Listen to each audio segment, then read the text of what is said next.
Our next lesson is called Exponential Decay. We're going to start with the opening exercise. Malik bought a new car for $15,000. As he drove it off the lot, his best friend Will told him that the car's value just dropped by 15% and that it would continue to depreciate or lose value 15% of its current value each year. If the car's value is now $12,750 according to Will, what will its value be after 5 years?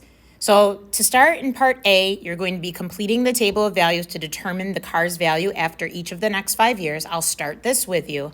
And then there are questions that follow that you will be completing as your opening exercise. So to show you how the table works, across the top you have 0, 12,750, because remember, as soon as you buy it, it drops in value. That was a 15% depreciation or a loss of value. So that's why you see in the last column, it's the car value minus the depreciation for the total now value of the car. Then you're going to take that number and transfer it to the next line. So we're going to complete the line on $10,837.50. So we need to find 15% depreciation of that value.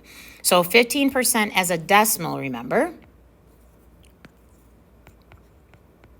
would be to move the decimal place 2 places to the left. So we want to take that $10,837.50 and times it by the 15% depreciation. When we do that, we get $1,625.63. We do have to round. It does turn out to 0.625, which is then rounded to 0.63. Then we need to take those two values and subtract them because the car is depreciating or losing value. Okay, this is not exponential growth. This is exponential decay. We're losing value. So if I actually go and subtract those, I get $9,211.87. That number then gets transferred over here as my starting point for the next year. Okay, so you will be finishing that table following the pattern that we just started. After that, look back to your previous notes and see if you can figure out what is the slight change you'd have to make to the formula in order to show Malik's situation. So you'll be writing an explicit formula for the sequence that models the value of Malik's car T years after driving it off the lot. C, use that formula in part B to find the value of Malik's car after 5 years, and it asks you to do some rounding. Make sure you read the directions carefully and compare it with your table. And then there's a similar question in part D. So at this point, I'd like you to pause the video, try the opening exercise, and when you're ready to go over the answers, you can resume the video. Okay, at this point, you've had an opportunity to try the opening exercise. I have filled in the rest of the table, and I will go over answers B through D with you live now. So take a second, again, if you need to pause to check your table. These are the values that you should have gotten after doing all your 15% depreciations. In part B, when it says write an explicit formula for the sequence that models the value of Malik's car T after driving it off the lot, we want to write a function keeping in mind the setup that we had before. When it was exponential growth, we did 1 plus the rate. So it makes sense that here, because it's at exponential decay, we would do 1 minus the rate. Okay, so we're going to do v of t, because why not? You can pick that variable. It is a function of time. Okay, this is a percentage we're taking. So if I had to pick an explicit formula, I wouldn't pick arithmetic. It's not an adding pattern. I would pick geometric. So I want to put my starting value, which is $12,750. That's our time at 0. Then I'm going to do 1 minus the rate, which was 0.15. And because we're starting with the 12,750, which is what's across from 0, I only need to use t, not t minus 1. If I were to use t minus 1, then I would have to go up to put $10,837.50 in front instead of the 12,000 number. So I would want to simplify this to 12,750. If I do 1 minus 0.15, we get 0.85 to the t. So this is the formula we should be using. So when we go down to part C, they want us to find v of 5. So I would take 5 and put it in t's place. You can use your calculator to get that value. Sorry, I wrote t. I want to write 5. Okay, and if you use your calculator, it turns out to approximately $5,657.24. And it says, compare the value with the value in the table, are they the same? So if I go back up and look, that number is showing up right here, which is exactly what it was to start year 5. So this is the same. So we'll say the same value. And then in D, use the formula from part B to determine the value of Malik's car 7 years after its purchase. Round your answer to the nearest cent again, just like in part C. So here we're finding V of 7. So we will put 12,750 times 0.85, but now our exponent is a 7. And again, your calculator will do that work for you. It is approximately $4,087.86. Okay, so let's put a big star here and say this question is an example of exponential decay this time, not growth. So we're losing value at an exponential rate rather than gaining value at an exponential rate. So let's look at example 1.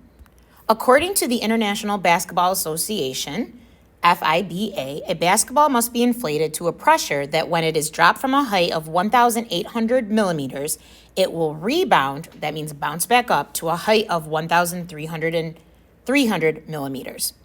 Maddie decides to test the rebound ability of her new basketball.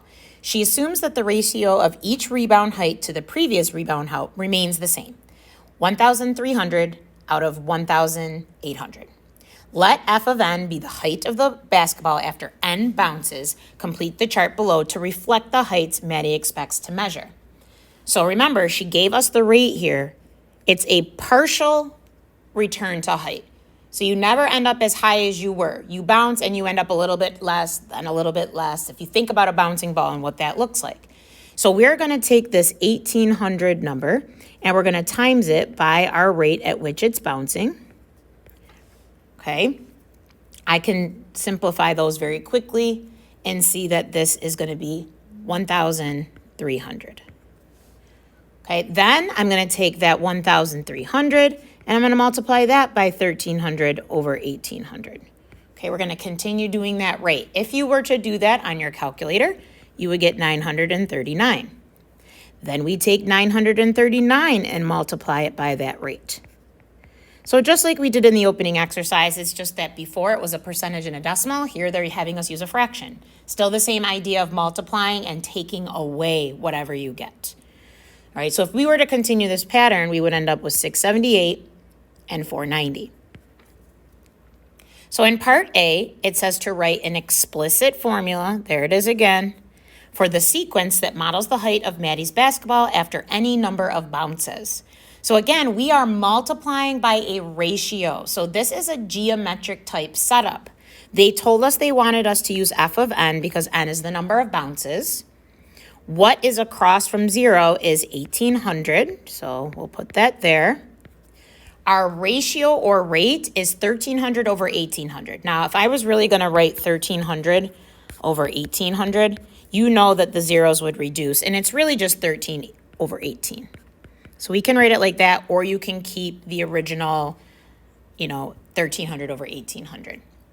And then we know we're going to have n, not n minus 1, because we started with what was across from 0. So we can have our exponent just be n.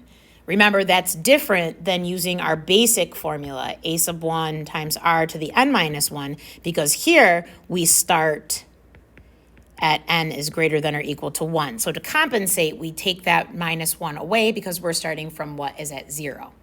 Okay, so let's make a little note of that. We're going to put a little star. Time starts at 0. So do not use n minus 1. Now in part B, plot the points from the table, connect the points with a smooth curve, and then use the curve to estimate the bounce number at which the rebound height will drop below 200 millimeters. So we're going to take our values and plot them. We have 0, 1,800. We have 1, 1,300, So that's about halfway here. 2 was at 939, so that's just below 1,000. Then we have 3 and 678, so that's just above 600. Because these are going by 200 blocks, so we have to be conscious of that. Then we have 4 and 490, so that's about maybe in the middle. So if I follow and try to draw a nice smooth curve, which I'm going to try that again.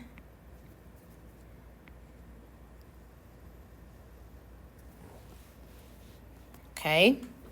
If I follow that, it says, when will it drop below 200? So I see about here is where we're running into an error where we drop below. So we'll say at the 7th rebound, the rebound height